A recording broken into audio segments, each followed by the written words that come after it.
Mesdames et messieurs, bonjour, chère Carole Josse, Madame la Consul, Maître Benoît, Madame Alapierre, chère Noon, dear representative of the Revenue Department of Thailand.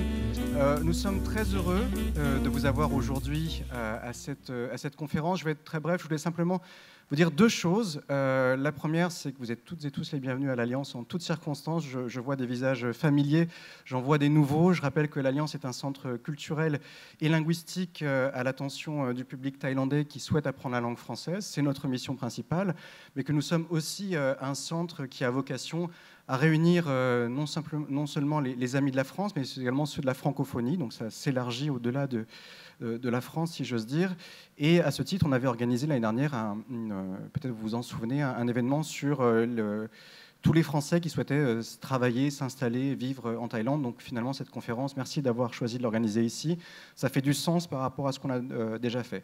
La deuxième information que je voudrais vous donner, c'est que donc, cette conférence est filmée aujourd'hui. Elle sera donc disponible normalement demain en fin de journée, voire jeudi matin, mais on va essayer de la faire demain en fin de journée sur YouTube et sur Facebook. Donc vous pourrez la diffuser autour de vous. Pour tous les gens qui n'ont pas pu être présents aujourd'hui à Bangkok, faites-vous le relais de cette information importante qui concerne beaucoup de ressortissants français, mais pas que, en Thaïlande. Voilà, je vous remercie et je vous souhaite d'excellents travaux. Chère Carole Josse, consul de France en Thaïlande, je t'invite à monter sur scène.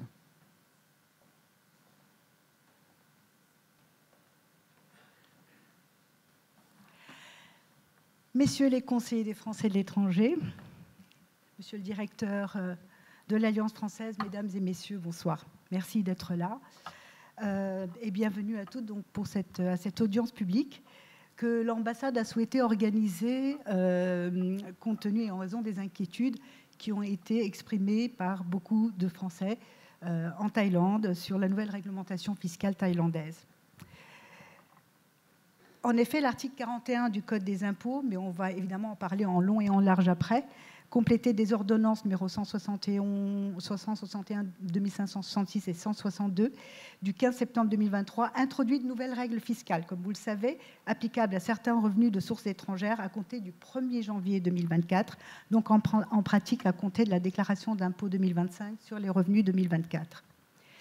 Concrètement, les revenus dans le champ d'application de cette réforme perçus localement ou à l'étranger par les personnes résidant en Thaïlande depuis plus de 180 jours sont imposables en Thaïlande conformément à la législation nationale dès lors qu'ils y sont transférés.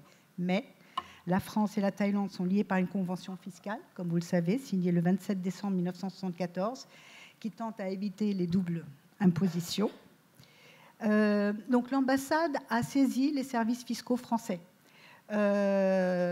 compétents, ainsi que la mission des conventions du ministère de l'Europe et des Affaires étrangères pour répondre à certaines inquiétudes que vous avez exprimées. Ces services nous ont confirmé que le droit conventionnel, donc les traités entre États, primait sur le droit interne des États. La réforme du Code des impôts thaïlandais ne remet donc pas en cause l'application pleine et entière de cette convention, mais on va en parler longuement. Il n'en reste pas moins que des difficultés pratiques pourront se poser lors de la déclaration de vos revenus ici en Thaïlande, notamment compte tenu des décalages calendaires, de calendrier de déclaration entre la Thaïlande et la France, comme vous le savez. Donc, compte tenu des nombreuses questions tout à fait légitimes posées par nos compatriotes sur cette nouvelle réglementation, celles-ci ont pu être compilées par nos conseillers des Français de l'étranger, à l'initiative de M. Claude Baucher, ici présent, que je remercie. Nous allons donc poser ces questions aux représentants du Revenue Department qui nous ont fait l'honneur de leur présence parmi nous ce soir. Avant de vous présenter les différents intervenants, je voudrais vraiment remercier très sincèrement le directeur de l'Alliance française, Sylvain Ballot, ainsi que toute l'équipe de l'Alliance française pour leur mise à disposition de ce bel auditorium et pour leur soutien technique et logistique qui est vraiment très, très apprécié. Je voudrais vous présenter maintenant les représentants du Revenue Office. I would like to present the representatives of the Revenue Office. Nous avons Madame Oranata Sabayru, qui est juriste spécialiste francophone du Revenue Department, qui est donc là avec nous ce soir. Merci, merci encore d'être venu, Kuno Renata. Nous avons également Monsieur Nathanon Chanpratichai, qui est là. I don't know if I pronounce it well, who is also an expert, legal expert at the Revenue Department, donc qui est également juriste expert, que vous avez certainement vu pour ceux qui ont visionné la vidéo faite par l'ambassadeur de Suisse. Et nous avons Monsieur Nathaniapoum Tirasonbourg-Tsiri, qui est également juriste spécialiste au Revenue Department. Mr. Kun Taniapoum, thank you for being here as well and for being there also with the previous meetings. Nous avons maintenant quelques experts fiscaux. Madame Anne Lapierre, qui est directrice générale d'une société spécialisée dans la gestion patrimoniale à Bangkok. Nous avons Maître Laurent Benoît au bout, qui est avocat au barreau de Paris et co-directeur associé d'un cabinet d'avocats à Bangkok et également spécialiste dans les questions fiscales, entre autres, mais pas que. Et Maître Benoît donc, est venu avec, accompagné de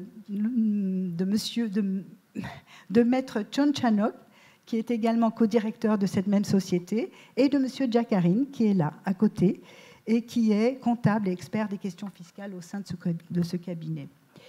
Je vous présente également Madame Noun Nalini, qui est traductrice-interprète, qui nous fait aussi le plaisir d'être là ce soir.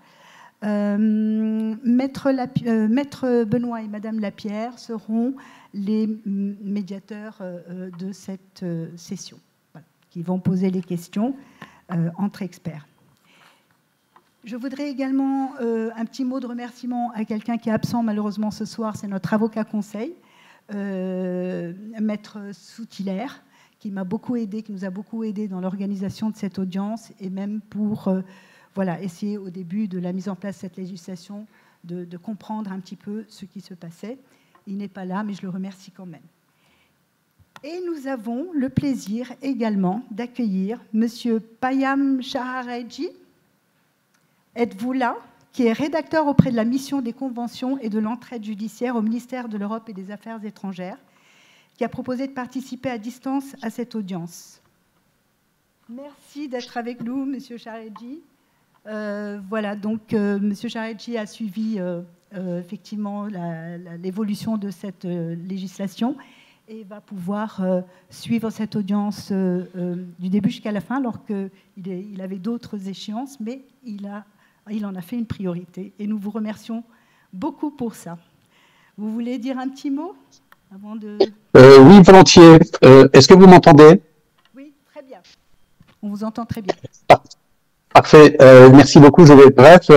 Madame la consul, chère Carole Joss, mesdames et messieurs les représentants du département des revenus du ministère thaïlandais, mesdames et messieurs les conseillers des Français de l'étranger, chers Français et Françaises de Thaïlande, bonjour, je suis donc Payam Chargerdi.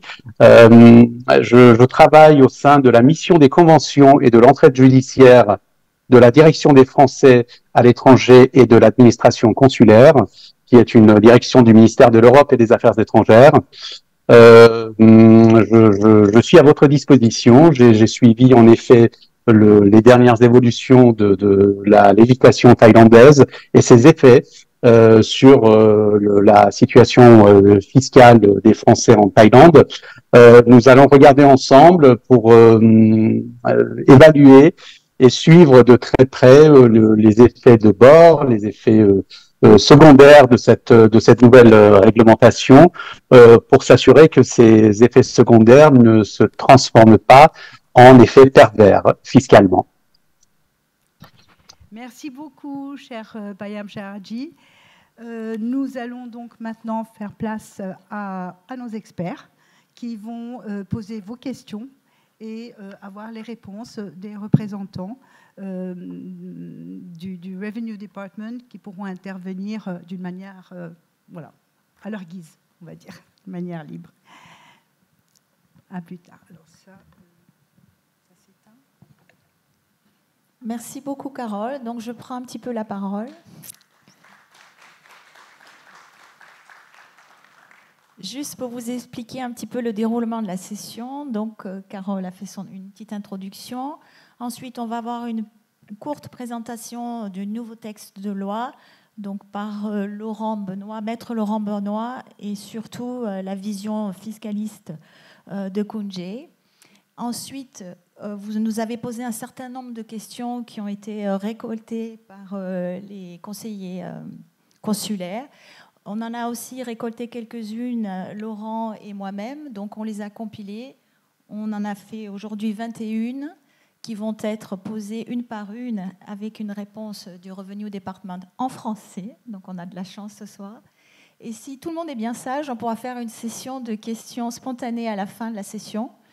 Et il faut que ça soit quand même des questions qui concernent l'ensemble. Si c'est des questions trop spécifiques, on vous conseille de vous rapprocher d'un expert fiscaliste. Voilà. Donc je laisse la parole à Maître Laurent Benoît et à Koundé. Merci Anne, merci Madame la Consul. Alors j'espère que tout le monde m'entend. Je vais mettre mon micro un peu plus loin. Donc je vais essayer d'être très clair aujourd'hui lors de cette présentation et éviter, je dirais, d'aller dans des termes techniques. Donc je vais parler de façon lente et de façon structurée pour que tout le monde puisse comprendre. Donc je vais commencer ma présentation. Alors aujourd'hui, nous discutons bien entendu d'une réglementation qui est en date du 15 septembre 2023. Et cette réglementation a fait peur à beaucoup de Français en fait, lors de son entrée en vigueur. Beaucoup de personnes se sont interrogées sur qu'est-ce qui va se passer, bien entendu, sur les revenus que l'on rapatrie en Thaïlande. Et aujourd'hui, bien entendu, on va expliquer bien entendu le cadre déjà légal. Qu'est-ce que c'était bien sûr le texte, l'article 41, paragraphe 2 du Code général des impôts, parce que en fait, cette loi est venue donner des précisions sur l'application de l'article 41, paragraphe 2 du Code général des impôts thaïlandais, qui concerne principalement l'impôt sur le revenu thaïlandais. Alors pour cela, je vais d'abord commencer par donner la parole à mon collègue Koundé, qui va nous expliquer l'application précédente et la nouvelle application avec cette nouvelle réglementation. So Koundé, you can explain please about the new law, about the previous application and the new application with the new regulation of 161. Thank you, Laurent. According to the old law, it said that if the foreigner that stay here more than 180 days, we consider that they will be resident of Thailand, right? And the old law said that if they bring money, if they have income abroad, for example, if they have income in France, but they don't bring to Thailand in the same years, they don't need to pay any tax. They don't need to declare that amount. So sample, in December, if the foreigner, they have income, and then they bring that income in January, no need to declare it. Donc, avant la nouvelle réglementation donc, du Code du revenu, donc avant ça, lorsque on transférait l'argent, en fait, gagné de cette année, par exemple, lorsqu'on transférait une somme d'argent, si ce n'est pas la même année imposable, cette somme ne serait pas imposable. Voilà. Donc maintenant, il y a la nouvelle réglementation du Code du revenu. Voilà. Donc c'est pour ça la question se pose maintenant parce que la somme sera imposable, même peu importe le moment du transfert. Voilà. Donc ce n'est pas le cas comme auparavant. Okay, but for the new law that just issued that, it said that they cancel these rules and they say that since January of this year, the income that the foreigner bring to here must be declared in Thailand. Donc, avec la nouvelle réglementation, donc peu importe le moment, donc à partir de janvier cette année, donc peu importe le moment, la source du revenu, il faut déclarer le transfert lorsque le transfert se fait en Thaïlande, voilà, dont la destination est la Thaïlande. Okay, so we are concerned a lot about this, and today we will have the answer from the Revenue Department. Thank you. Donc, à juste titre, cette nouvelle réglementation fait poser beaucoup de questions, inquiète également la communauté française. C'est pour cela que nous avons invité les représentants du département du revenu aujourd'hui, qui va répondre à nos questions. Merci Kunje pour ces réponses. Donc, je vais continuer à vous expliquer, bien entendu, un peu plus en détail cette nouvelle loi. En fait, il faut savoir que dans cette nouvelle loi, il y en a deux. Il y a la nouvelle réglementation 161 qui date de 15 septembre 2023 et 162 qui date du 20 novembre 2023. Et tous deux vont entrer en vigueur en fait, le 1er janvier 2024. Donc on est actuellement sur l'application de ces deux nouvelles réglementations. Vous avez une traduction de la clause 1 de l'article 161 qui fait référence à, bien entendu, des articles. Alors pour être un peu plus précis par rapport à ce que vous lisez aujourd'hui, qu'est-ce qu'elle veut dire exactement? En fait, elle précise qu'en l'espèce, tout revenu qui fait référence à l'article 40, c'est-à-dire qu'il y a 8 types de revenus dans lesquels vous êtes assujetti en fait, à l'impôt si vous rapatriez ces fonds en Thaïlande, qui ont été générés le 1er janvier 2024 et que vous rapatriez en Thaïlande, feront l'objet d'une imposition. Et ces revenus, même si vous les rapatriez après, bien entendu, l'année 2024, s'ils ont été générés à partir de l'année 2024, feront également l'objet d'une imposition. Donc cette nouvelle loi vient apporter, je dirais, des précisions qui sont fondamentales et vient, bien entendu, je dirais, réaffirmer, bien entendu, les considérations de l'article 41, paragraphe 2 du Code général des impôts thaïlandais, qui précisait l'imposition des revenus rapatriés en Thaïlande. Donc je vais continuer la présentation. Vous avez là actuellement l'entrée en vigueur, donc comme je vous ai précisé, il faut bien entendu vous informer que cette loi est rentrée en vigueur le 1er janvier 2024, mais plus précisément, elle concerne surtout les revenus qui vont être générés à partir du 1er janvier 2024. Donc ça veut dire que les revenus que vous avez générés avant ne sont pas concernés. On va en venir, bien entendu, et les personnes du Revenu Department vont bien entendu le préciser dans leurs questions. Donc je vais passer à la prochaine explication. Donc maintenant, il faut comprendre qui est en fait concerné par cette loi. Donc ça, c'est une vraie question. Beaucoup de Français se sont posé cette question aujourd'hui. Donc déjà, il faut être résident thaïlandais. Donc pour être résident thaïlandais, l'article 41, paragraphe 3 du Code général des impôts est venu préciser que l'on est résident thaïlandais si on passe plus de 180 jours. Bien entendu, il y a également une convention fiscale bilatérale qui, bien entendu, également vient régir si, bien entendu, il y a des conflits de résidence. Mais je ne vais pas, voilà, je vais laisser les personnes du taxe revenu répondent à toutes les questions un peu plus techniques par rapport à ces éléments-là. Mais en tout cas, il faut savoir que si vous séjournez plus de 180 jours en Thaïlande, vous êtes concerné par cette loi. Et l'autre point, bien entendu, il faut donc que vous séjournez, également que vous rapatriez des fonds. Donc l'autre point, c'est qu'il faut que vous rapatriez des fonds, et ces fonds, sur la troisième condition, doivent être concernés par l'article 40 du Code général des impôts. Il y a 8 catégories de revenus. Par exemple, certains revenus ne sont pas concernés, et je vais vous les détailler dans le prochain slide du PowerPoint. Donc là, vous avez donné plusieurs éléments par rapport voilà, à votre séjour. Vous avez voilà, par rapport à cela l'application en fait, des 180 jours qui s'appliquent. Et bien entendu, on parle d'année fiscale, donc on parle du 1er janvier jusqu'au 31 décembre. Ça, c'est le premier point. L'autre point qui est important, on parle d'un séjour qui peut être continu, voire discontinu. Qu'est-ce que ça veut dire? Donc ça veut dire que si vous passez 180 jours, mais que vous voyagez entre la France et Thaïlande, mais que vous passez quand même plus de 180 jours sur le territoire thaïlandais, vous serez assujetti à l'impôt. Donc vous devrez bien entendu payer l'impôt sur les revenus que vous allez rapatrier en Thaïlande. Donc, autre point important, il y a eu beaucoup de questions qui parlaient que cette loi s'appliquait seulement aux étrangers ou autres. Non, pas du tout.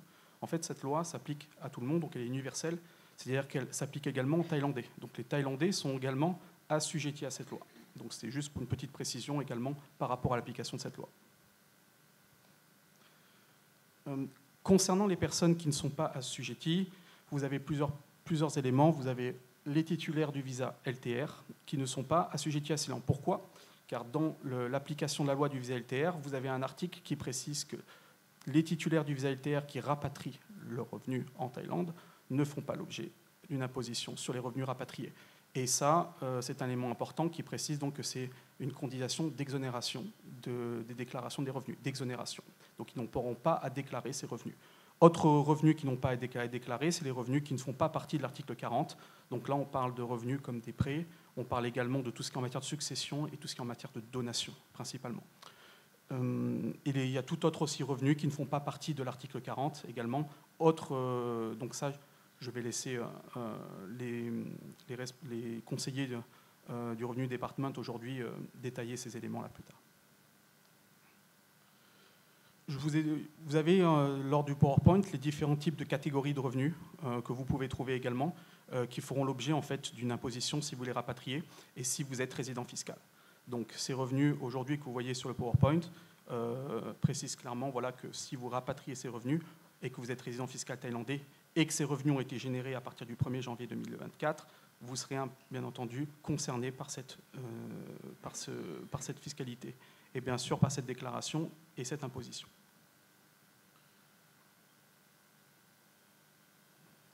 Alors, plusieurs situations qu'on a mis en exergue aujourd'hui par rapport aux Français, par rapport à votre situation, parce que voilà, la vraie question aujourd'hui, c'est avec cette nouvelle loi, quels sont les revenus qui vont être imposés, quels sont les revenus qui ne vont pas être imposés. Donc là, il faut comprendre plusieurs schémas, et donc c'est pour ça qu'il y a quatre schémas qu'on a mis en exergue sur ce tableau, et ils sont les suivants. Vous avez, on va l'appeler l'assujetti A. Donc l'assujetti A, si celui-ci génère des revenus à partir du 1er janvier 2024 et séjourne plus de 180 jours en Thaïlande, donc celui-ci, bien sûr, c'est marqué, il sera imposable en Thaïlande et donc paiera des impôts sur ses revenus. L'assujetti B, qui génère des revenus à partir du 1er janvier 2024 et qui séjourne moins de 181 jours, n'est pas concerné, parce qu'en fait, s'il séjourne moins de 180 jours, il ne peut pas être considéré comme un résident fiscal thaïlandais. Le point C concerne les revenus générés avant le 1er janvier 2024. Pour une personne qui séjourne plus de 180 jours en Thaïlande, donc qui est résident fiscal, est-ce que ces revenus sont concernés? La réponse est non, puisque ces revenus ont été générés avant le 1er janvier 2024.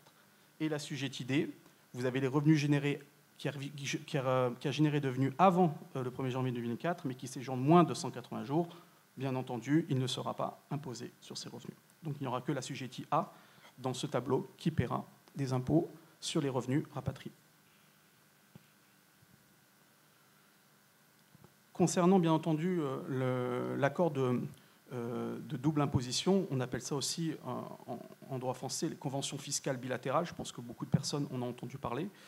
Bien entendu, ces conventions ont une utilité qui est très importante en fiscalité internationale parce qu'elles permettent d'éviter que les revenus d'un assujetti ne soient pas doublement taxés.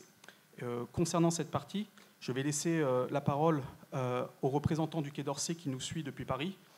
Celui-ci, bien sûr, pourra nous donner plus d'éclaircissements concernant cette partie.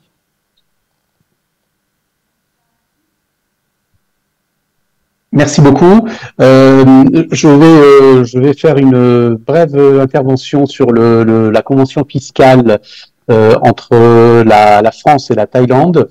Comme vous le savez, c'est un accord interétatique qui a été signé à Bangkok le 27 décembre 1974 et qui est définitivement entré en vigueur avec la publication du décret du 4 novembre 1975. Donc c'est une entrée en vigueur relativement rapide. Je dis ça à titre de comparaison. Peut-être quelques principes généraux sur les conventions fiscales d'une manière générale, mais aussi sur celle-ci. On parle bien de non double imposition, c'est-à-dire que ces conventions visent à éviter une situation assez simple, qui est que un contribuable, un individu, un ressortissant, soit imposé deux fois sur le même revenu sur deux pays lorsque on est dans une situation de mobilité internationale, c'est-à-dire le cas qui était, si on revient aux hypothèses A, B, C, D qui viennent de vous être présentées, même si vous êtes dans le cas A avec un contribuable potentiellement imposable, cette convention vise à éviter que ce contribuable paye deux fois une imposition sur le même revenu. Cependant, et c'est sans doute là qu'il y a une subtilité importante pour nous tous, l'évitement de la double imposition ne signifie pas pour autant l'interdiction d'une imposition partagée. Les conventions fiscales en général et la convention fiscale franco-thaïlandaise n'excluent pas des cas d'imposition partagée, c'est-à-dire le même revenu qui est en partie imposé par la France et en partie imposé par la Thaïlande pour des questions notamment non pas de conflit de résidence, mais de continuité de résidence. Vous avez perçu un revenu pendant un certain temps en France, ensuite ce revenu a été rapatrié en Thaïlande. Donc voilà, il n'est pas impossible qu'à un certain moment, dans certaines hypothèses, ce revenu fasse l'objet d'une imposition. Ce qui est important, c'est que de veiller, et je parle sous le contrôle de nos amis homologues thaïlandais, c'est de veiller à ce que l'entrée en vigueur de la nouvelle réglementation qui aura nécessairement des effets secondaires sur l'élargissement de ce qu'on appelle l'assiette fiscale. C'est-à-dire que à un certain moment, un individu, un ressortissant français, avait une assiette fiscale donnée et cette assiette risque d'être élargie du fait de cette nouvelle réglementation. Il faut veiller à ce que cet élargissement d'assiette fiscale ne conduise pas à une augmentation de son imposition du fait d'un changement de tranche d'imposition et donc de taux d'imposition. Mais ça, c'est des choses qu'on va pouvoir vérifier en conduite, si je puis dire. Mais ce que je peux vous dire d'ores et déjà, c'est que le Quai d'Orsay, en concertation avec le ministère de l'économie en France, avec Bercy, et en particulier la direction de la législation fiscale, veille à la bonne application de cette convention fiscale et nous sommes à votre disposition pour vérifier que dans les cas particuliers, cela ne pose pas de difficultés. Voilà, je vous rends la parole pour l'instant. Merci pour les précisions. Donc, je rebondis également là pour préciser que vous avez également un mécanisme, le mécanisme du crédit d'impôt. Et c'est ce mécanisme généralement qui vous permet d'éviter la double imposition, c'est-à-dire que les impositions, l'impôt que vous allez payer en France peut bien entendu être réutilisé entre guillemets en Thaïlande pour pouvoir en fait déduire l'impôt que vous pourrez payer. Mais je vais laisser bien entendu ces éléments, les représentants du Revenue Department vous expliquer tous ces éléments-là juste après. Vous avez bien entendu la déclaration qu'on vient de faire donc pour l'année prochaine. Qu'il faudra faire avant le 31 mai 2025. Cette déclaration, vous pouvez la faire en ligne, vous pouvez également la faire sur papier. Il faut faire également attention au délai, car un dépassement de délai entraîne des pénalités. Sur ça, je vais donner la parole à Kunje. Kunje, I have some question for you. Can you maybe please explain briefly what will be the penalty if some person that is resident in Thailand do not declare the tax declaration on time?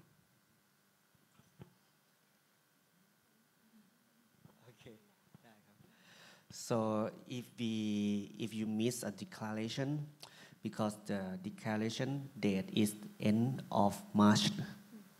Alors donc si le délai pour la déclaration d'impôt donc est dépassé, puisque le délai c'est le 31 mars. Donc si le délai est dépassé, si vous dépassez ce délai. So you have to pay for penalty about 2,000 baht. And the interest 1.5% per month. Donc les indemnités c'est 2000 bahts et puis plus 1,5% d'intérêt tous les mois. 2,000 bahts แล้วก็ 1.5% ดอกเบี้ยทุกๆ Donc l'intérêt est mensuel, donc 1,5% d'intérêt. Merci Kunche. Donc je vais passer directement à la prochaine. Donc on va directement passer aux réponses aux questions. Donc je vais repasser la parole à Madame Anne Lapierre qui va s'occuper de, bien sûr, poser des questions aux représentants du Revenue Department. Merci encore. Donc, comme on l'a dit tout à l'heure, ce sont des questions que vous nous avez posées, qui ont été récoltées. Et donc, même si on a déjà un petit peu répondu, on les repose et on va laisser la parole aux représentants francophones du Revenue Department.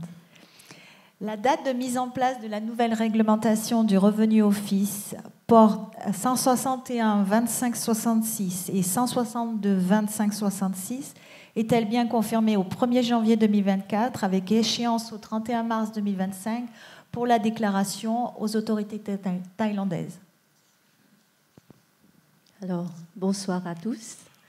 Je vais répondre à la première question. Oui.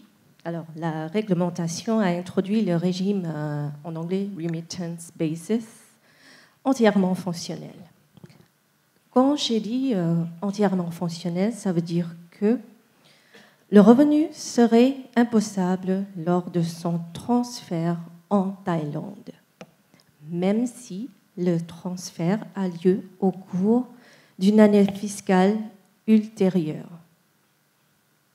Et cette règle s'applique aux revenus perçus à partir du 1er janvier 2024. C'est bien confirmé. Et ces revenus doivent être inclus dans une déclaration de l'année fiscale au cours de laquelle ils sont importés en Thaïlande. Par exemple, si ces revenus sont importés en Thaïlande au cours d'une année 2024, ils doivent être inclus dans une déclaration pour l'année fiscale 2024, dont la date limite de la déclaration est le 31 mars 2025. Merci. Nous passons à la deuxième question. Confirmez-vous l'application de la convention bilatérale franco-thaïlandaise tendant à éviter les doubles impositions du 27 décembre 1974, notamment son article 18, qui prévoit que les revenus constitués par des pensions ou autres rémunérations au titre d'un emploi intérieur sont imposables dans l'État où cet emploi a été exercé uniquement dans cet État, même si une partie ou la totalité de ces revenus sont transférés sur le compte thaïlandais du bénéficiaire de ces revenus français. Alors, pour les contribuables qui sont résidents français ou thaïlandais, ils peuvent tous bénéficier des avantages de la convention bilatérale franco-thaï. Le nom complet, c'est la convention bilatérale franco-thaïlandaise visant à éviter la double imposition et à prévenir l'évasion fiscale en matière d'impôt sur le revenu. Et on connaît comme la convention, ou en anglais, Double Tax Agreement, où on appelle couramment DTA. La convention a abordé la question de savoir si l'État résident ou l'État source a le droit d'imposer des types de revenus spécifiques. Alors, certains types de revenus peuvent être imposés à la fois par les autorités françaises et thaïlandaises, mais certains seront taxés exclusivement soit par les autorités françaises, soit par les autorités thaïlandaises. Par exemple, pour l'article 18 de la Convention, il prévoit que les pensions ou autres rémunérations au titre d'un emploi antérieur provenant d'un État et versées à un résident de l'autre État peuvent être imposées dans le premier État, ce qui signifie que les pensions peuvent être imposées par aussi bien les autorités fiscales françaises que thaïlandaises.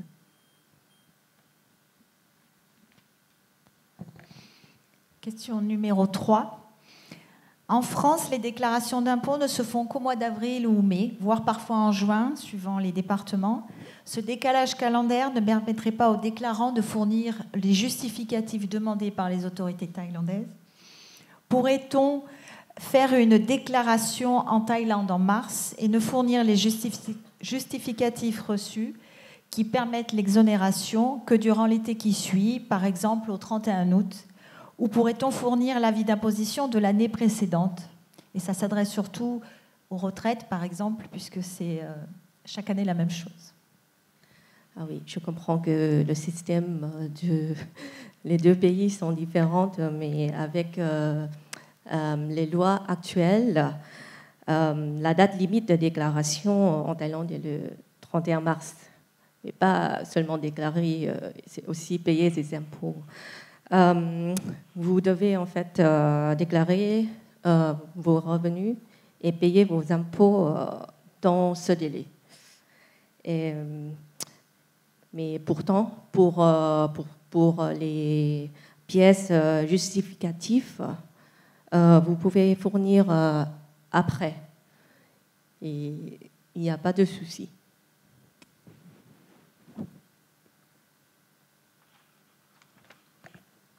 Je pense que vous n'avez pas compris. En fait, il faudra payer ses impôts et ensuite, on pourra donner les pièces justificatives pour montrer qu'on n'est pas soumis à la double imposition. On va laisser les questions. On va passer à la prochaine question. Donc, la question 4. Y aura-t-il obligation de déclaration fiscale pour tous les résidents français en Thaïlande? Quels seront les justificatifs requis? Y a-t-il une liste préétablie? Et est-ce que la présentation de la déclaration d'impôt serait suffisante? Alors, si vous êtes résident fiscal français et vous séjournez en Thaïlande moins de 180 jours par année civile, vous n'êtes pas obligé de payer l'impôt sur le revenu, sur vos revenus, qui est venu de l'extérieur de la Thaïlande, en fait. Mais si vous avez des revenus provenant de la Thaïlande, vous devez payer les impôts pour cela. Et en plus, pour le statut de résident fiscal, ça peut être confirmé en demandant la délivrance d'un certificat de résidence à l'administration fiscale, à nous. Oui. Alors, peut-être concernant les justificatifs, quels sont les justificatifs qui pourraient être donnés pour le revenu des parents? C'est un certificat en anglais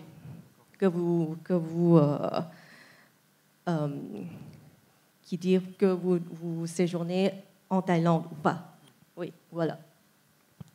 Donc ce serait un certificat de résidence. Ce certificat de résidence, vous pouvez l'obtenir également à l'immigration. Donc ça vous permettra en fait de déterminer que vous êtes résident fiscal thaïlandais. Et avec ce certificat de résidence, donc, vous serez considéré comme résident fiscal thaïlandais. Donc ça, c'est un point important qui vous permettra, bien entendu, d'avoir comme élément justificatif. Merci.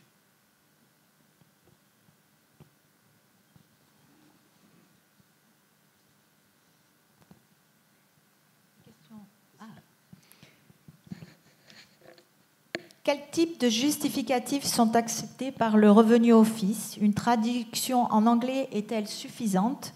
Est-il nécessaire de présenter l'original avec la traduction? Le formulaire de déclaration sera-t-il disponible en anglais? Et y aura-t-il un document officiel opposable en cas de litige concernant les conditions de non-imposition ou d'imposition? C'est-à-dire pour avoir une harmonie dans tous les Revenus Office en Thaïlande. Alors, pour les contribuables dont le montant du revenu imposable est supérieur à 60 000 bahts par an, sont tenus de déclarer le revenu. Et de plus, une version traduite en anglais est disponible sur le site officiel.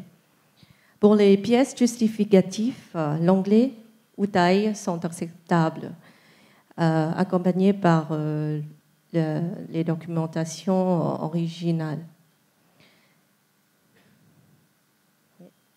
C'est tout.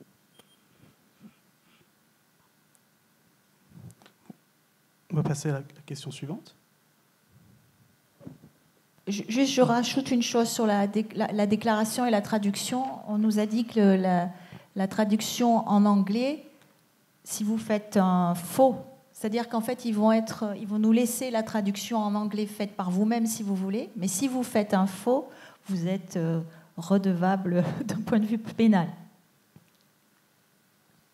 Je confirme, hein, c'est important bien entendu que votre déclaration doit représenter la réalité.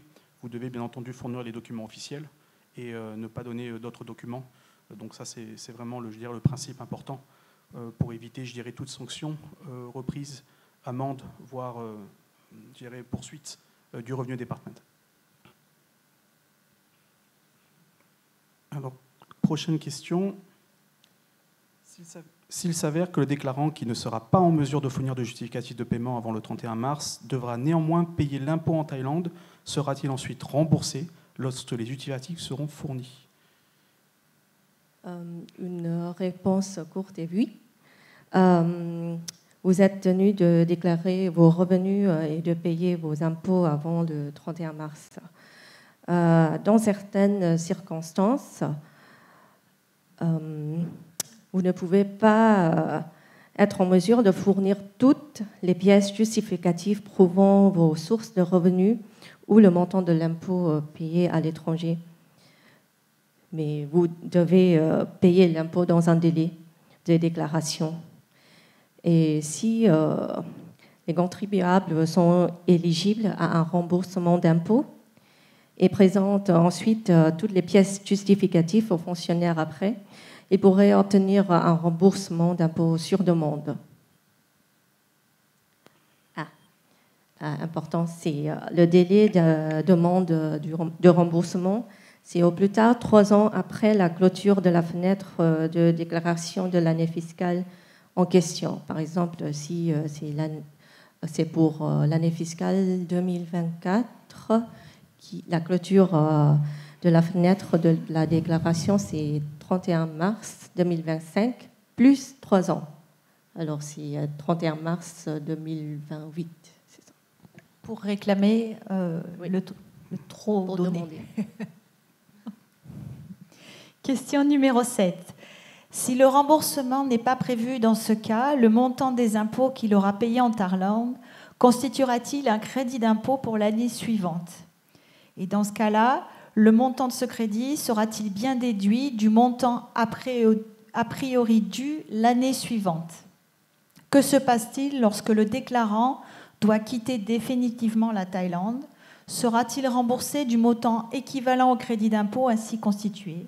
Et le cas échéant, dans quel délai? Pour l'excédent d'impôts payés en Thaïlande, ça ne peut pas être reporté sous forme de crédit d'impôt sur l'année suivante. Mais vous pouvez faire une demande de remboursement à partir de 3 ans, plus que la clôture de la fenêtre de déposer la déclaration, comme j'ai déjà expliqué.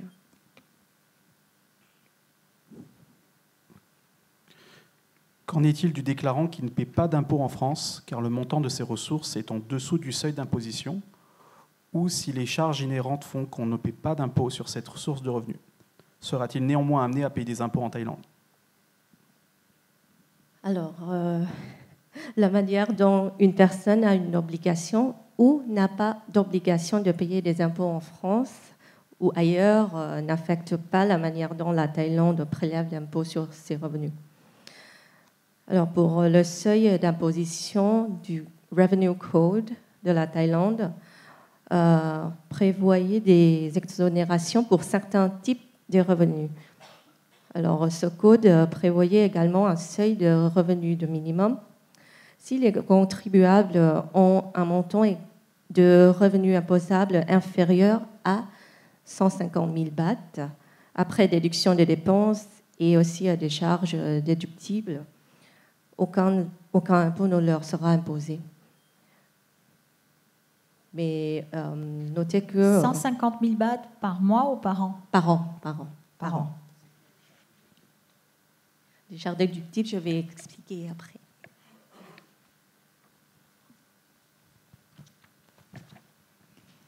Les montants transférés provenant de revenus français déjà imposés en France sont-ils totalement exonérés ou sont-ils taxés suivant le barème thaïlandais, mais avec déduction de l'impôt payé au fisc français?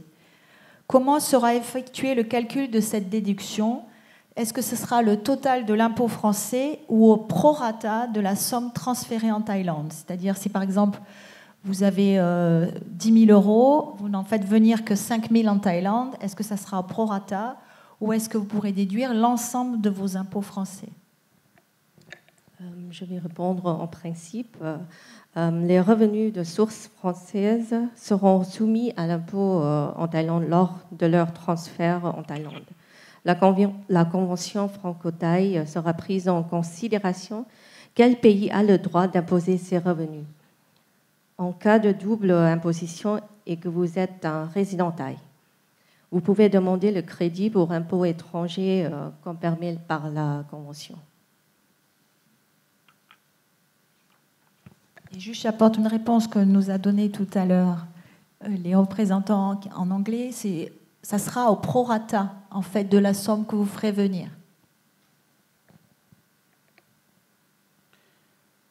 Que se passe-t-il pour les sommes d'argent perçues avant le 1er janvier 2024 si on les transfère en Thaïlande après le 1er janvier 2024? Si on a la preuve qu'elles sont arrivées sur un compte bancaire en France avant le 1er janvier 2024, confirmez-vous qu'elles ne seront pas taxées, même si on n'est pas en mesure de produire de preuves de paiement d'impôts? Pour les montants de revenus perçus avant le 1er janvier 2024, mais transférés en Thaïlande après le 1er janvier 2024, ils ne sont pas soumis à l'impôt en Thaïlande, car ils sont importés en Thaïlande au cours d'une année fiscale différente à laquelle où ils ont été gagnés.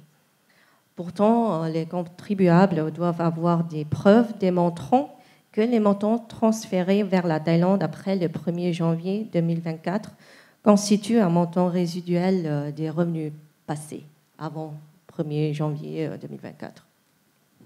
Donc ça veut dire qu'il faudra une preuve qu'ils étaient avant sur le compte? Oui. D'accord.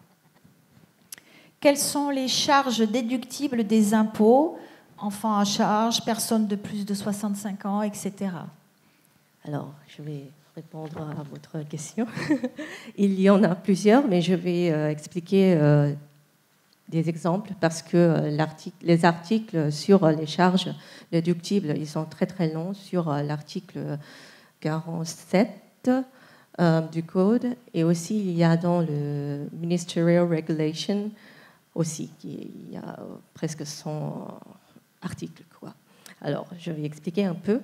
Il y a allocation personnelle, on dit charge déductible personnelle à 60 000 bahts, et aussi pour charge déductible d'époux, si vous en avez, 60 000 bahts aussi. Et après, pour les enfants, le premier enfant, c'est 30 000 bahts. Et si vos deuxièmes et en plus sont nés après 2018, c'est 60 000 bahts par enfant. Oui. Et il y a aussi l'assurance maladie jusqu'à 100 000 bahts. Et pour les dons préférentiels qualifiés reçoivent le double du montant jusqu'à 10% du revenu net, et aussi les dons de bienfaisants jusqu'à 10% du revenu net. Et il y a aussi des autres régimes fiscaux spéciaux, par exemple, au début de cette année, Easy e-Receipt, où vous pouvez faire un peu de shopping et vous pouvez faire les charges déductibles aussi. Et il y a presque tous les ans comme ça. Et aussi, en plus, pour les retraités, ça peut être bien pour vous. Si vous avez de 65 ans ou plus, vous avez droit à une exonération additionnelle de 190 000 bahts de revenus imposables. Donc ça fait beaucoup de déductions, en fait. C'est le même système qu'en France. Oui, et il y a en plus, ça c'est des exemples. Exactement. La prochaine question. Quels sont les revenus en cas de transfert total ou partiel qui ne seront pas taxés en Thaïlande? Attends, je t'interromps, Laurent, parce que... Une question. Monsieur Charadji, on vous attend pour la question. C'est gentil, merci beaucoup. Si vous souhaitez que l'on attende la fin des questions pour avoir un échange avec les représentants du Revenue Department, c'est comme vous voulez. Je voulais juste demander une précision sur la question numéro 2. Mais faites-le maintenant peut-être parce qu'il en reste encore une dizaine, c'est plus simple. Très bien, entendu. Donc, je m'adresse à Madame la représentante. Je la remercie pour ces explications extrêmement claires. Je voudrais simplement vérifier avec vous l'applicabilité des dispositions de l'article 18 de la Convention bilatérale.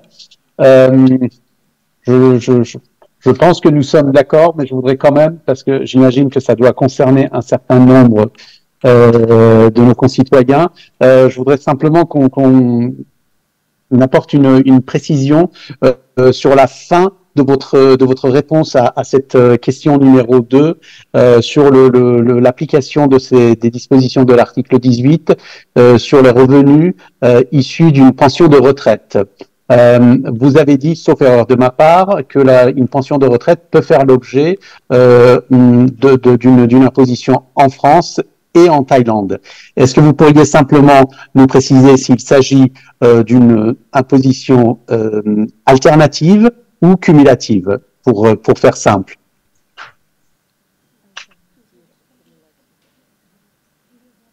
Merci. En fait, en anglais, c'est écrit peut-être imposé, maybe taxed. Mais en français, c'est sont imposables. J'ai vu sur l'article 18. Alors, comme ça, je crois que ça va dépendre de la législation nationale. En fait, si on recouvre les impôts sur les pensions ou pas. Et en Thaïlande, les deux, je crois, en Thaïlande et en France, on recouvre les deux. Alors ça, il y a un problème de double imposition. Et sur la Convention, l'article 18 prévoit que pour les pensions ou autres rémunérations, ça peut être imposé par les deux pays. Alors on doit faire... pour le crédit impôt après et pour voir si vous payez déjà l'impôt en France, vous pouvez faire le crédit en Thaïlande. Quelque chose à rajouter? Oui, pardon de monopoliser la parole ainsi. Merci beaucoup de vos explications. Je reste encore un tout petit peu, on va dire, dubitatif sur la lecture que nous avons l'un et l'autre de cet article 18 de la Convention fiscale franco-thaïlandaise. Je me permets simplement. Donc, cet article précise, sous réserve des dispositions du paragraphe 1er de l'article 19, les revenus constitués par les pensions, etc., payés à un résident de l'autre État contractant sont imposables dans le premier État. À mon avis, ici, c'est vraiment ça doit être écrit ne sont imposables qu'en France, par exemple. Je crois que c'est un peu... parce qu'en anglais, c'est écrit may be taxed, mais pas shall be taxed only in the first state. C'est vraiment... Au départ, j'étais un peu... oui, un peu, oui. Mais en Thaï, c'est vraiment écrit may be taxed. Voilà. On peut voir l'article 15. La traduction en anglais, en fait, a maybe dedans. Et en Thaï aussi. Et en Thaï, il y a maybe. C'est juste la traduction en français. Et oui, on connaît bien cette subtilité, on va dire, lexicale. Mais bon. Ouais, mais... Oui, j'avoue que bon, on verra. Nous pourrons échanger par la suite, mais parce que bon, la version française est quand même en vigueur, fait foi pour nous en tout cas. Elle est quand même univoque. Les revenus sont imposables dans le premier État. Donc le citoyen français qui a déjà payé sa pension de retraite en France et qui rapatrie ses revenus en Thaïlande, ou alors qui n'est pas imposable, ça c'est un premier cas. Deuxième cas, qui n'est pas imposable pour des raisons diverses et variées sur ses revenus de pension de retraite en France. Voilà, la France devient ce qu'on appelle le premier État. Donc la question ne devrait plus se poser pour la Thaïlande. Voilà ce que je comprends. Est-ce que vous partagez cette interprétation? Pour cette question, peut-être il vaut mieux de mon chef répondre à cette question, s'il vous plaît. Très bien. เมื่อกี้นะคะก็คือว่าตัวแทนของกระทรวงต่างประเทศนะคะถามว่าในเรื่องของarticle ที่18นะคะก็อยากรู้เพราะว่ามีการบอกว่าทางไทยกับทางฝรั่งเศสตีความไม่เหมือนกันนะคะทางตัวแทนจากกระทรวงการต่างประเทศเนี่ยบอกว่าของเขาเนี่ยมันเป็นคำที่ชัดเจนก็คือ the first state meaning France in this case and not Thailand and แล้วก็ทางคุณอนัฐาบอกว่าแต่ทางไทยเนี่ยทางภาษาอังกฤษนะคะแล้วก็ทางภาษาไทยนะคะมันเป็นคำว่าอาจจะใช่ไหมคะก็คือว่ามันเป็น may be แล้วก็ไม่ใช่ shall be so in both in Thai and also in English and so can you so actually the way we draft the double taxation, we have two terminology. First one, we use maybe tax. So maybe tax means that both states can tax under the domestic laws. However, some article will use the terminology that shall be only taxable in one state. This means that another state keep up their taxing rights. Donc, alors la question de l'expert du fisc thaïlandais, c'est que donc en fait, alors il y a dans cette convention, dans cet accord sur la double imposition, donc il y a deux terminologies, donc deux thèmes différents, à savoir le premier, donc maybe. En fait, maybe, ça veut dire les deux pays réservent le droit à l'imposition. Voilà, selon la législation nationale respective. Alors que maintenant, l'expert va évoquer la terminologie, le thème shall be taxed. So for this article 18, if we look at the English versions, so the term we use may be tax, but I'm not sure in the French version that may be translated in another. Pardonnez-moi, est-ce que je peux reprendre la parole? Bien sûr. But I would like to say that we actually, when we sign the DTA, we sign in this case, I think we sign three language. So we sign Thai language. Non. And in English and in French. Oui, Monsieur Charaj, nous vous écoutons. Cher Carole, je m'en remets à toi, mais sauf erreur de ma part, la convention a été signée en langue française et en langue thaï. Il n'y a pas de version officielle anglaise. Est-ce qu'on est bien d'accord là-dessus? Effectivement, je n'en ai pas vu. J'ai vu effectivement la version française et thaï. Do you think there is an English version because it's only French and Thai of the convention? We don't know of an English version. But if we have an issue in this particular terminology, we have another article that we can discuss about this later. We call a mutual agreement procedure under the double taxations.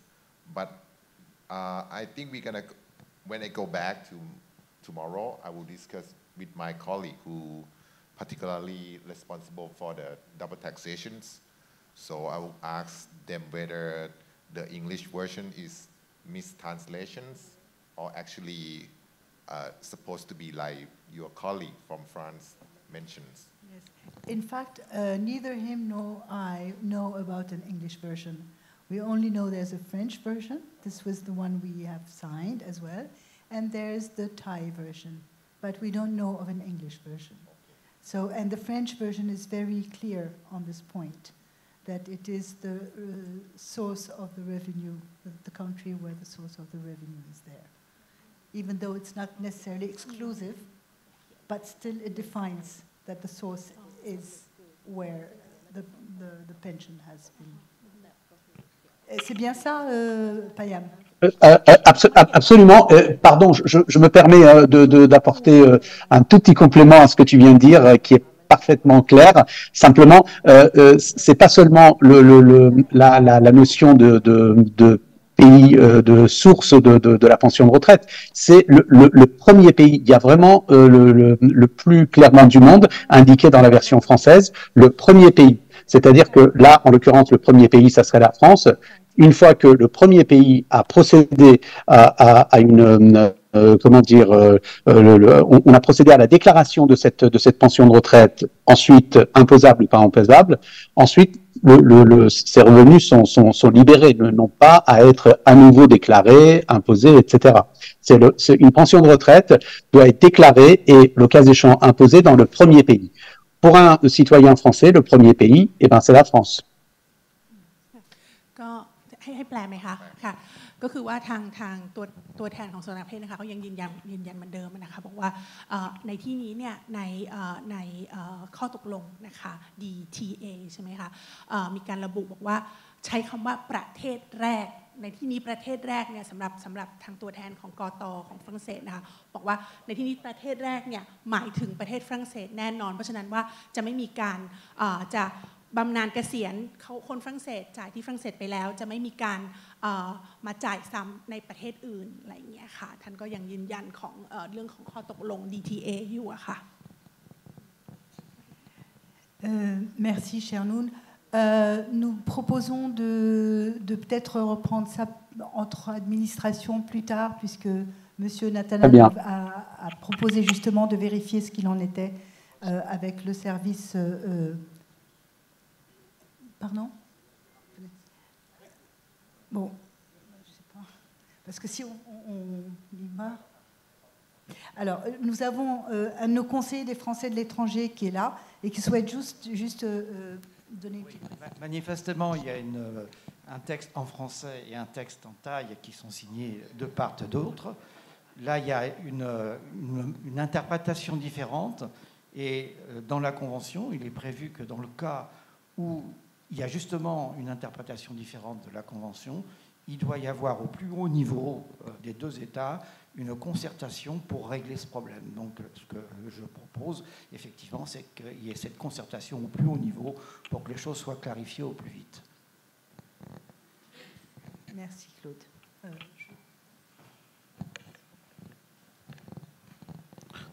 On va passer donc à la question numéro 12.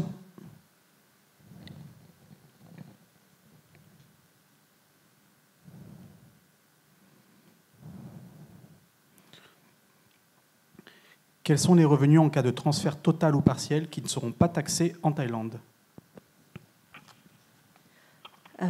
Pour répondre à cette question, en résumé, les revenus suivants ne sont pas imposables en Thaïlande.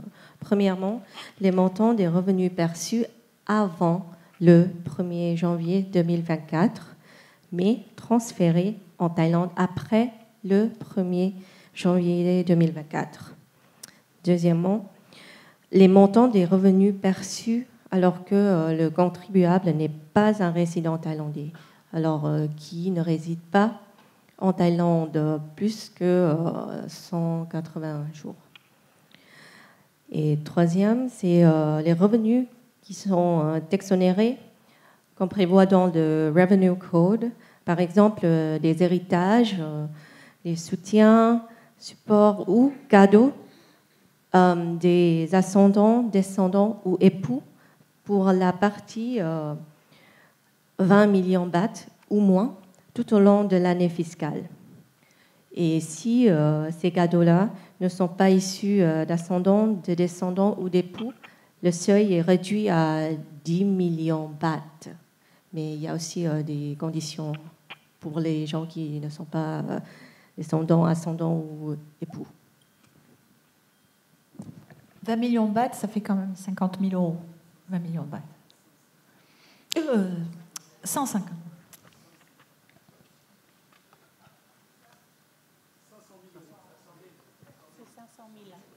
j'étais à 2 millions de bahts, 20 millions de bahts, oui, oui.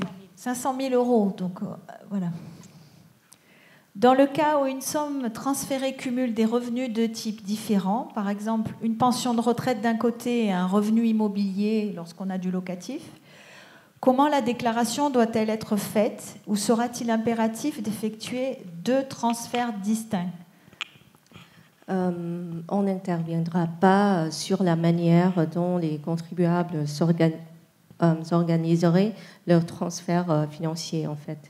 Mais sur nos déclarations de revenus, vous devez déclarer quel type et quel montant de revenus qui ont été transférés en Thaïlande. Oui. Vous avez vu pendant 90 et 91, ouais, c'est une seule déclaration. Question numéro 14. Situation spécifique des résidents français percevant également des revenus thaïlandais qui sont donc déjà imposés en Thaïlande. Comment et sur quelle base leur impôt sera-t-il calculé? Ok, je vais parler sur les revenus d'origine thaïlandaise. Ils sont imposables en Thaïlande, quelle que soit la résidence, la citoyenneté et la nationalité du contribuable. Les contribuables doivent déclarer leurs revenus dans une déclaration et effectuer un calcul fiscal en déduisant les dépenses et les charges déductibles autorisées par la loi. Un certain montant d'impôt pourrait vous être retenu sur les revenus que vous percevez. Et le montant de la retenue à la source peut être considéré comme un crédit d'impôt contre l'impôt à payer lors du calcul de l'impôt à payer dans la même année.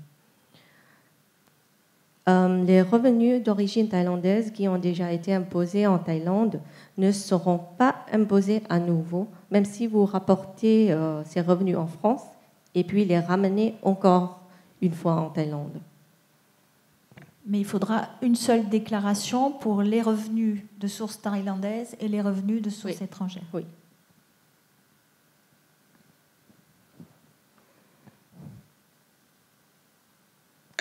Dans le cas où les Français vivant en Thaïlande effectuent un transfert exceptionnel pour un achat d'un bien en Thaïlande, un bien immobilier, comme un appartement ou alors un véhicule, une voiture, la somme transférée sera-t-elle imposable si ça va directement pour cet achat?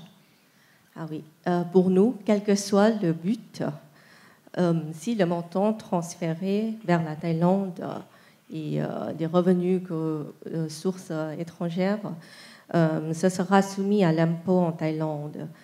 Uniquement si ce montant transféré provient d'un revenu qui a été reçu au cours d'une année fiscale où le contribuable est un résident thaï et qui a été reçu au 1er janvier 2024 ou après cette date et qui n'était pas un revenu exonéré d'impôt, par exemple comme un héritage ou des cadeaux.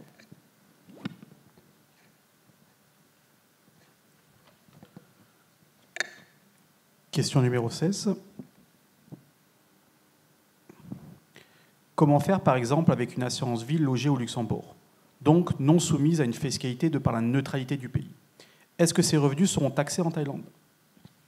Alors oui, si les revenus de l'assurance vie contractée au Luxembourg sont perçus au cours d'une année pendant laquelle le contribuable est résident thaï et que ce montant est ensuite transféré en Thaïlande, ces revenus seront soumis à l'impôt en Thaïlande. Si un expatrié français possède un compte-titre géré en France et qu'il fait un virement en Thaïlande, comment sera interprété le montant des transferts virés de France en Thaïlande pendant l'année fiscale 2024? Comment ventiler le montant des dividendes, des coupons, des plus-values qui sont taxables et celui du capital qui ne le serait pas? Comment allez-vous faire? En règle générale, quelle que soit la nature des revenus, vous pouvez déclarer vos revenus sur la base d'une auto-évaluation. Pour ce cas particulier, je conseillerais à l'expatrié de préparer des documents prouvant le montant du capital présent sur le compte, essentiellement le montant qu'il possédait juste avant le 1er janvier 2024. Pour ventiler les montants de chaque type de capital revenu capital, l'extrait de compte doit suffire à segmenter les types de revenus dans le compte titre. Enfin, les types de revenus à déclarer dans la déclaration peuvent être sélectifs dans la mesure où les faits et les pièces justificatives le suggèrent. Question numéro 18. Donc, celle-ci concerne les banques. Les banques thaïlandaises seront-elles impliquées dans le contrôle des fonds transférés? Aucune retenue ne sera effectuée par les banques thaïlandaises et on n'a pas l'intention de leur demander de le faire. Heureusement. Les autorités thaïlandaises envisagent-elles de leur demander... Ah oui, donc pas de retenue. C'est déjà... Oui.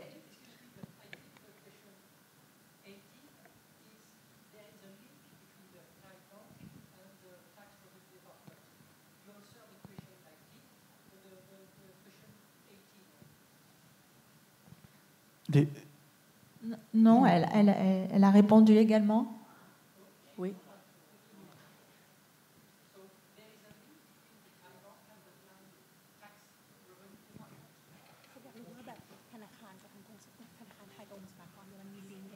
Ah, ok. Pour cette question, merci monsieur. Alors, pour les fonds transférés sur un compte bancaire thaï qui atteignent le seuil, il y a 2 seuils. Alors, 3000 transactions par an ou 2 millions bahts par an. Les banques sont tenues de communiquer les informations financières du compte aux autorités thaï. Mais il n'y a pas de retenue, il n'y a que des informations qu'ils doivent nous donner. C'est-à-dire que si tous les virements sont en dessous de 2 millions, la banque n'est pas obligée, même si on fait 10 virements en dessous de 2 millions. Oui. C'est pas le cumulé. Ok.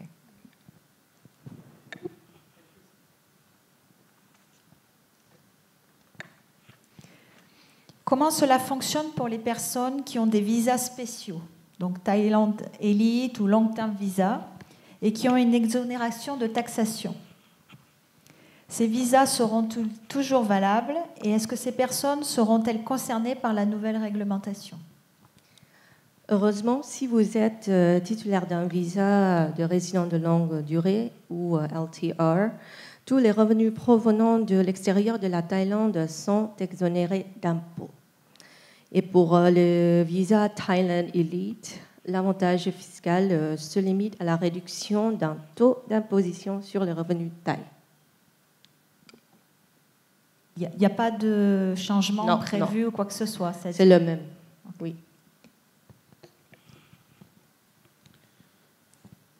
Nous sommes à la dernière question. Donc, qu'en est-il des personnes en possession d'un livret de résidence permanente?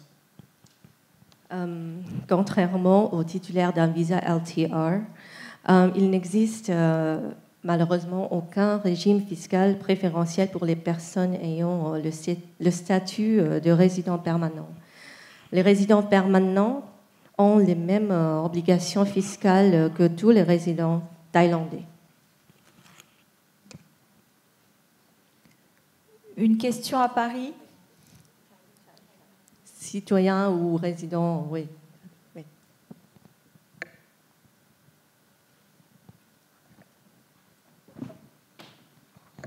Merci beaucoup pour cette séance questions-réponses. Payam, tu veux rajouter quelque chose à ce stade? Non, je voudrais surtout remercier les représentants thaïlandais pour l'exhaustivité et la précision des éléments de réponse. Merci encore. Je pense que nous avons encore quelques petits défis linguistiques devant nous. Voilà, à la lumière de nos chères et belles langues nationales, la langue thaï et la langue française, nous n'aurons pas besoin de troisième langue. So he would like to thank you again to extend warmest thanks to the representatives of Revenue Department. And from what he has observed, we are debating, we have some questions about languages. As the convention was drafted and signed in French and in Thai, not in English, only in both languages, we do not need the third language. So, yes, between French and Thai, I think we should find a way out and a good solution. Okay. Mais écoutez, mesdames, messieurs, j'espère que ça a répondu à la plupart de vos questions. En tout cas, c'était vos questions. Mais nous sommes tout à fait disposés à prolonger de 10 minutes pour, si vous souhaitez, poser des questions directement. Can we go on the direct questions? Moi, je voudrais avoir un éclaircissement sur les couples. Parce qu'en France, soit on a deux parts. Quand les deux personnes ont un revenu français, en fait, le revenu de chacun est considéré séparément. Oui, il n'y a pas le même taux. Chacun est considéré pour son propre impôt. Et après, ça fait un impôt global. Je ne sais pas comment ça se passe ici, en Thaïlande. Est-ce que c'est un seul montant divisé par deux? Est-ce que chacun doit déclarer séparément? Voilà, qu'est-ce qui se passe pour les couples qui reçoivent des revenus français? Vous avez votre micro? Oui. Alors, il y a des choix, des options pour les époux. Si vous avez tous les deux des revenus différents, vous pouvez déclarer les impôts séparément. Mais si, par exemple, un époux ou une épouse n'a pas de revenus, vous pouvez déclarer ensemble. Et il y a des conditions là-dessus pour déclarer ensemble ou déclarer séparément. Oui, mais en France, quand on est un couple marié, il y a une seule déclaration avec chacun un taux différent, mais le total à la fin, il est pour le couple. Donc comment la Thaïlande va faire pour dissocier?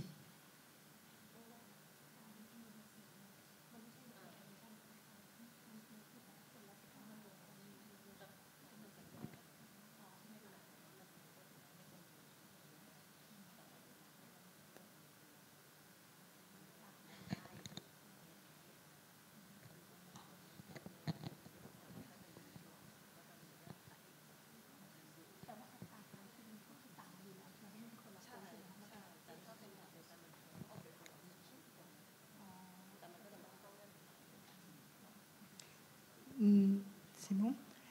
Quelqu'un d'autre souhaite poser une question? Oui. Monsieur, je viens à vous. Et venez vers nous. Voilà.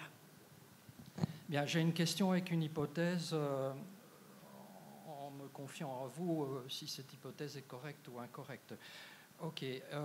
En Thaïlande, un contribuable thaïlandais ne serait pas tenu de remplir de déclaration fiscale dès lors que ses revenus imposables, son assiette fiscale est inférieure à 150 000 bahts, ou on va dire 190 000 bahts pour une personne âgée de plus de 65 ans. Si cette hypothèse est correcte, en dessous de 150 000 bahts, il n'y a pas d'obligation de déclaration fiscale. Deuxième hypothèse, renforçant la première, imaginons que je ne transfère en Thaïlande aucun revenu d'origine étrangère, aucun. Sous ces deux hypothèses, est-ce que je dois obligatoirement remplir une déclaration fiscale qu'il n'y a pas lieu d'être, selon mes hypothèses, et je la soumets à votre vérification? Alors, pour la première question, pour les personnes qui ont plus de 65 ans ou plus, 190 000 bahts, c'est déduit du revenu brut au départ, avant la déduction des dépenses et des charges déductibles. Et vous pouvez choisir pour chaque type de revenu. Mais pour le 150 000 bahts, c'est différent. Ça, c'est après. C'est le revenu net après la déduction des dépenses et des charges déductibles. Et aussi, ouais. Mais la question de monsieur, c'est en fait, est-ce qu'il faut qu'il fasse une déclaration même s'il n'a pas d'impôt à payer en Thaïlande? Est-ce que, tout le monde doit faire une déclaration? Tout le monde?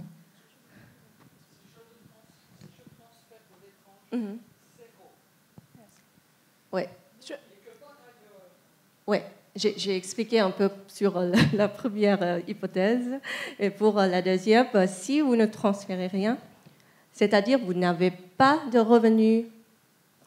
Oui. Oui. Ça veut dire que vous n'avez pas de revenus imposables en Thaïlande du tout.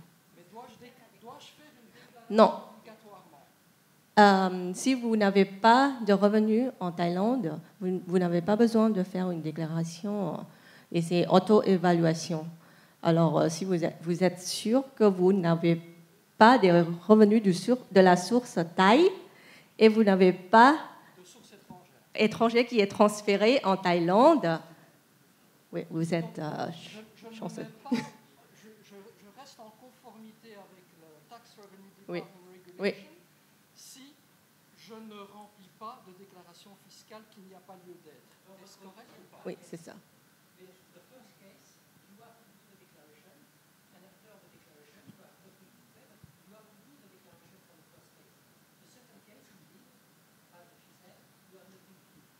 Oui, c'est correct.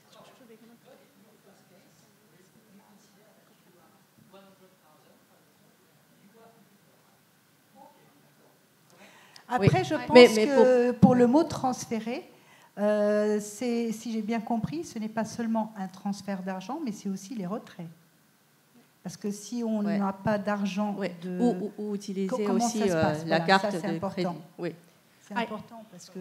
May I translate the two questions for the other representatives of Revenue Department who do not speak French?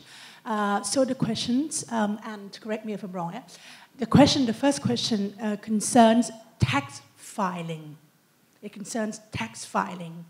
So according to the participant, Thai citizens who earn less than 150,000 baht per year do not have the obligation to do tax filing.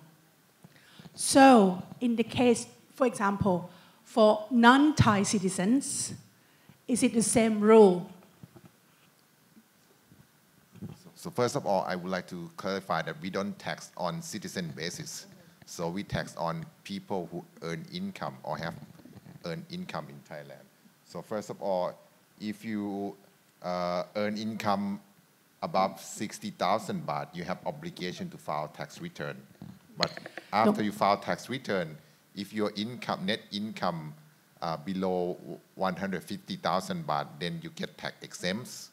But above that, you have to pay tax, but you still have obligation to file tax return.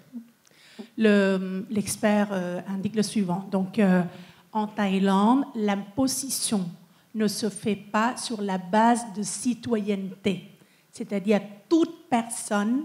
Donc, alors, à partir de 60 000 bahts de revenus annuels, toute personne, donc on ne parle même pas des citoyens français ou citoyens thaïlandais, toute personne est dans l'obligation de déclarer. Donc, voilà. Donc, si j'ai bien compris, je pense qu'en fait, ce que monsieur avait entendu sur les ressortissants thaïlandais, sur les citoyens thaïlandais, l'expert n'a pas confirmé cela, n'est-ce pas? Donc, c'est ça, hein? Ouais. Voilà. Concernant votre première question. Une autre question, monsieur?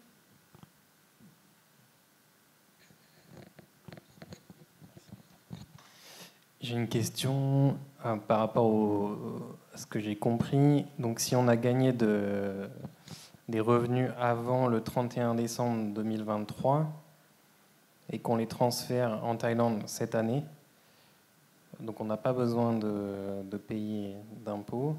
mais il faut fournir un justificatif comme quoi l'argent a bien été gagné avant le 31 décembre.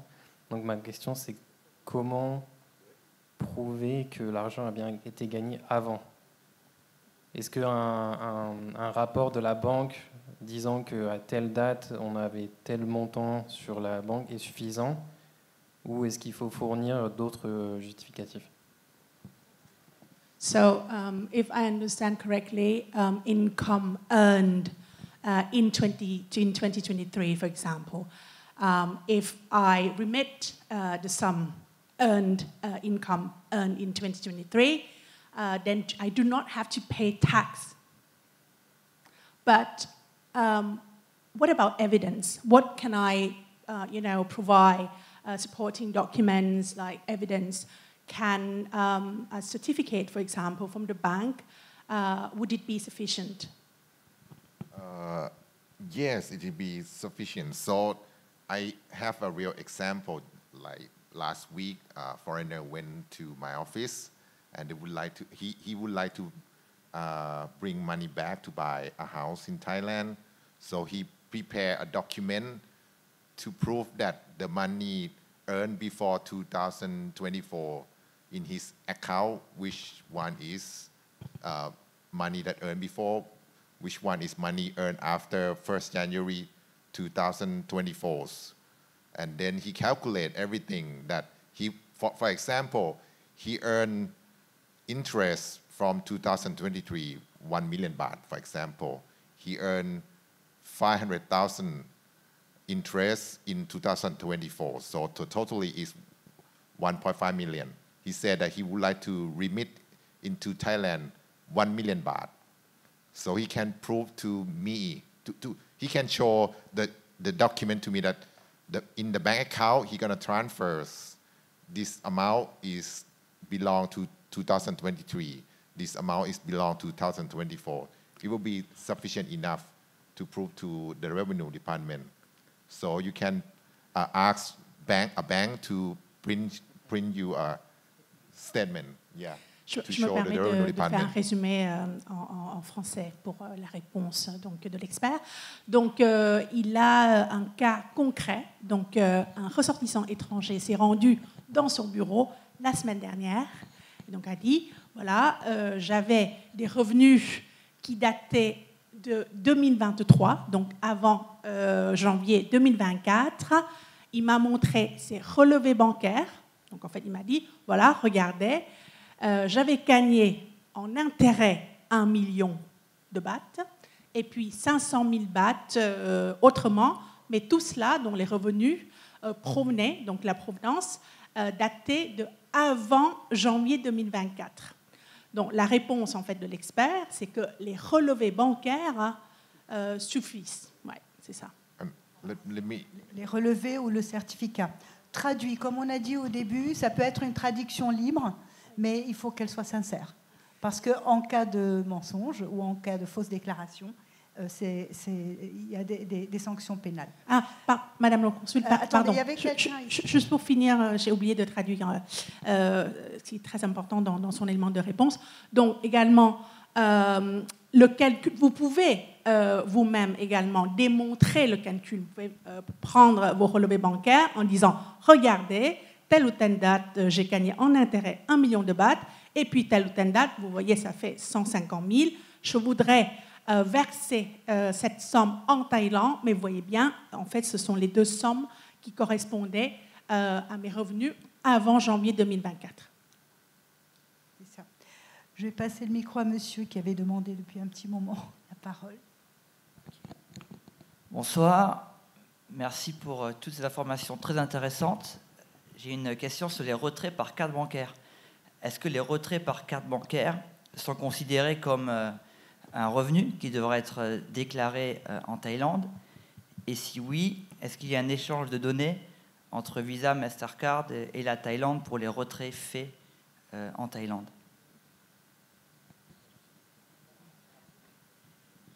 Okay, so another question concerns money withdrawal.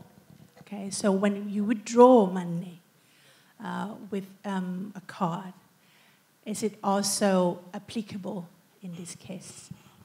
For example, would there have to be an agreement between, MasterCard, Visa, and different types of cards? So the term remittance basis is quite a broad-based definitions. So it means that you can do anything that bring your money back into Thailand is considered remittance. So the previous example, this guy came to my office and he prints credit card statements to show that this amount of money he paid into Thailand to buy some stuff in Thailand. This is considered as a remittance. And he can show that this amount he pays to Luxembourg, this amount he's paid in London, this amount he paid in Paris. And the statement show every transaction, every location he purchased or buy anything by credit card. So it will be easier for you to print credit card statement to prove to the Revenue Department.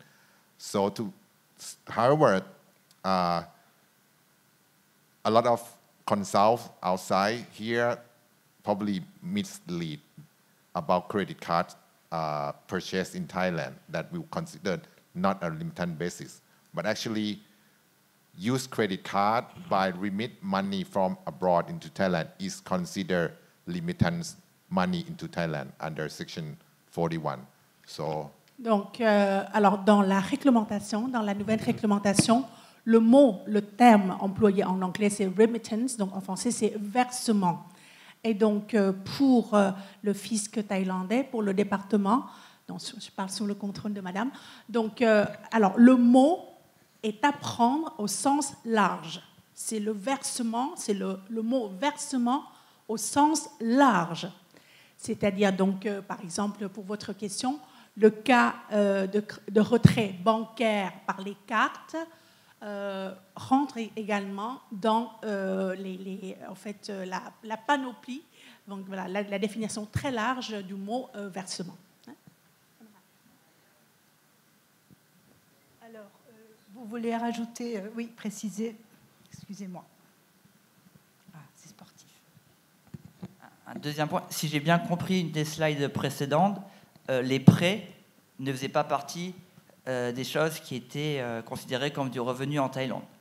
Donc si on applique ce concept-là, l'utilisation d'une crédit card, où on a du coup un crédit, c'est-à-dire l'argent nous est prêté, il est payé plus tard, techniquement ce n'est pas de la remittance, mais du prêt, et dans ces cas-là, est-ce que ce serait exclu?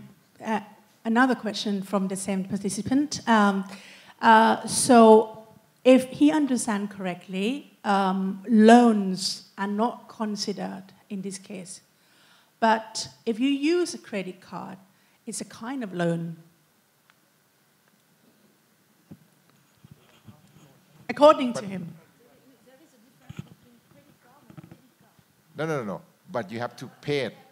But you have to remit money from the bank to pay the credit card company, right? So it's kind of loan, but you have to pay it. Otherwise, you get interest or penalty from the company, for the credit card company, right? So for this example, I think if you have money in Paris Bank, right? You use credit card from Paris Bank, for example. You swipe to purchase something in Bangkok. Then the company will bill the amount that you swipe the card in Thailand, right? Then you have to pay that amount. So this kind of considered as a remittance basis in amount into Thailand. Instead of bring cash, you translate cash into item or services in Thailand. En gros, on ne peut pas jouer sur les mots credit card, loan. Je vais passer le micro à Madame qui a demandé depuis un petit moment. Oui, je voudrais avoir une précision quant aux revenus locatifs immobiliers qui sont déjà donc taxés en France et qu'on rapatrierait en Thaïlande. Est-ce qu'il y a à nouveau cette double imposition? And what about rental income? Rental income. For example, a Thai resident, French, living in Thailand, who has a flat, for example, in France. What about the rental income? Because rental income is already taxed in France. So would it be doubly taxed in Thailand as well? It don't have to be French. It can be me. Not me. I work for the government. It can be someone that Thai residents has condominium in Singapore and rent it to Airbnb, right? And pay tax in Singapore, and then bring the money back into Thailand. That guy has to pay tax in Thailand as well. So it doesn't matter to be French, to be any tax citizens, but as long as you are Thai residents, if you bring the money back into Thailand, it will be subject to tax. But the money has to be incurred after the 1st January 2024. Yeah. Donc, parce que le code et la réglementation notamment ne fonctionnent pas sur la base de citoyenneté. Donc, un ressortissant thaïlandais ayant, par exemple, l'exemple de l'expert, un appartement à Singapour, si jamais il fait le transfert de la somme, donc du loyer, en Thaïlande, il sera également taxé, même un Thaïlandais. Donc c'est la même chose, ça s'applique à tout le monde.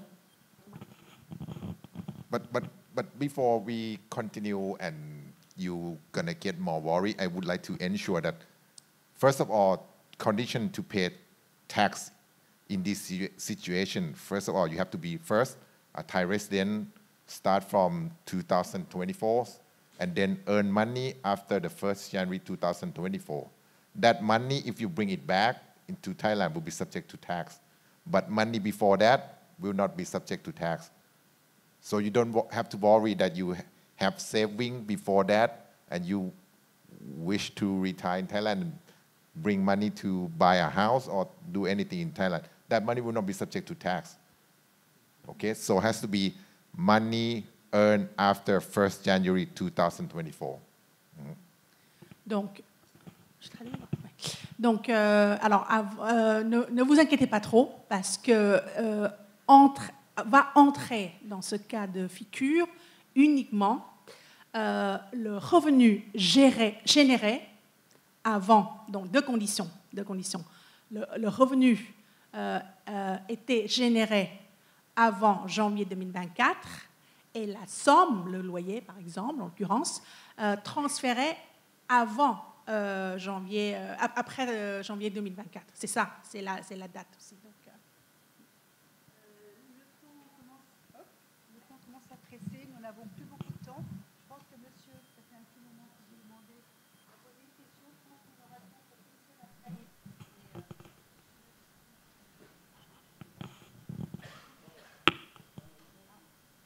Allô? Oui, bonsoir. Moi, j'aurais juste 2-3 questions. Il y en a une, on parle de taxation. Est-ce que vous pourriez préciser le taux de la taxe ou la fourchette de cette taxation, s'il vous plaît? May I ask for more information about scales and, about tax scales? Because we talk about tax, but what about tax scales? Bracket for the tax rate, right? So before we go into the tax bracket or tax rate, I would like to inform you that paying tax in Thailand is not that easy. You have to have a certain amount of income, because the income you have, you can enjoy the deduction, tax deduction and tax allowance that the law provide you. So basically, you have to get a certain amount of income to pay tax in Thailand. Alors, donc, d'après le représentant, donc, alors je cite, payer des impôts en Thaïlande, ce n'est pas une tâche aisée. Ce n'est pas facile. En fait, il veut dire que il y a des cas, par exemple, il y a des déductions et aussi les allocations. Donc, ce qu'il veut dire par là, c'est qu'il y a beaucoup de personnes qui n'entreront pas dans les cas dans l'obligation de payer des impôts. Voilà, il commence par ça. And yeah.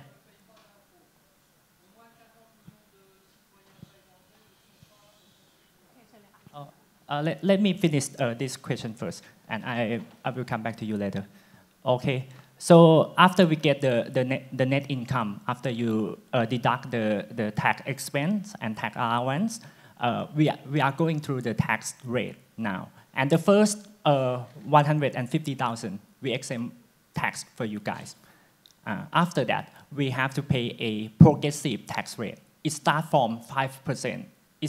The marginal tax rate is 35%. It might seem high, too high for you guys, for some of you guys. But let me tell you in this way. That is, to get the marginal tax rate, you have to get the amount of income more than 5 million baht after the deduction of tax expense and tax allowance. Alors après les déductions, donc déjà mentionnées, alors donc sera exonéré, comme on avait déjà dit, pour les personnes gagnant moins de 150 000 bahts. Après, dans la fourchette dont vous demandiez, la fourchette c'est 5% à 35%. Donc en Thaïlande, le système fiscal est progressif. Donc il est progressif. La fiscalité thaïlandaise, elle est progressive. Alors, donc, monsieur se dit que vous pouvez trouver que 35% est donc un taux très important, mais il faut savoir, il vous informe que sont concernés par cette fourchette, par ce pourcentage, donc 35%, uniquement les personnes dont le revenu est supérieur à 5 millions de bahts par an. Voilà, on peut donc être rassuré sur ce point. Je pense qu'il y avait une personne, et je crois que ce sera la dernière question, parce qu'on ne peut pas bloquer la salle, malheureusement, elle est réservée jusqu'à 19h30. L'Alliance française a bien voulu nous prolonger un petit peu, et puis nos amis les représentants aussi ont d'autres engagements. Il y avait une personne là qui avait demandé depuis un petit moment. Madame, allez-y. Dernière question. S'il vous plaît, pouvez-vous nous dire comment obtenir le numéro d'identification fiscale et commencer les procédures sur site web, sur qui, voir qui? Excusez-moi, toutes ces informations sont sur le site internet du Revenue Department. Vous tapez Revenue Department Thailand. Oui. C'est pas. Bon. Oui. Une toute dernière. Alors, une toute dernière. Une question a été évoquée, je ne sais plus laquelle, sur succession et donation, donc gift en anglais. Il y a le gift tax en Thaïlande. Ok, ma question est, dans le cas d'un rapatriement, d'un remittance de revenus de type succession en Thaïlande, y a-t-il des taxes à payer? Okay, in case of oui. In case of inheritance, so inheritance, if an amount is remitted but earned from an inheritance, okay, it's remitted to Thailand, would the amount be taxable? Okay, for the inheritance income, it is exempt from Thai tax because the law provides as so. So even if you remit some or all of your amount that you receive from inheritance, you will not subject to tax in Thailand from that Donc, remittance. Exemption, exonération, même si en fait vous transférez la totalité du montant lié en fait à cet héritage ou une partie. Voilà. Donc exonération. Mesdames, Messieurs, voilà, cette audition publique se termine. J'espère que vous avez eu des réponses aux interrogations. Comme l'a dit Madame tout à l'heure, de toute façon, c'est un petit peu, et comme l'a dit également notre collègue à Paris, c'est la pratique qui va nous confirmer certaines positions ou certaines situations. Merci à toutes et à tous d'être venus. Thank you very much for being here, for having participated with us in Direct like this. We very much appreciate it because it is something that is very important for our French community. So thank you again. Et merci à nos intervenants aussi d'être venus, d'avoir préparé toute cette présentation. Et merci à Payam Shahaj à Paris pour sa participation et son implication également dans l'évolution de cette législation. Merci Payam. Merci à tous. Plaisir. Au revoir. Merci.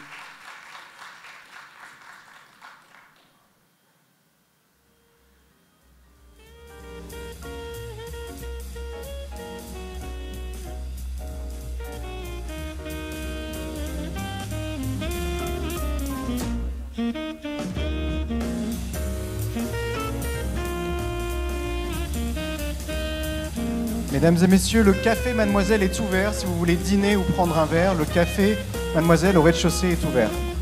Bonne soirée.